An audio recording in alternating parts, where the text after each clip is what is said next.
98% councillor এবং কমিশনাররা আজকে এখানে সংগঠিত হয়েছে এবং একসাথে আমরা হয়েছি।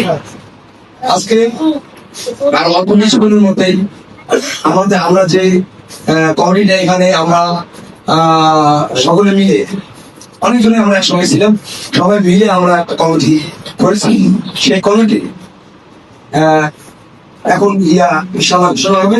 আজকে এই অনুষ্ঠানে সভাপতি সাহেব এই কমিটি ঘোষণা করবেন। আমি আজকের এই সভাপতি সাহেবকে কমিটি ঘোষণা করার জন্য অনুরোধ করছি। এই পরিষদের 3 বছরের জন্য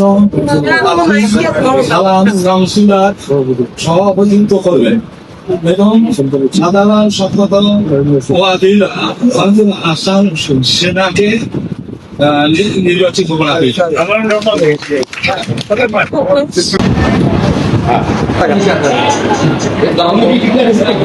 দৈনিক আজকের বাংলা .net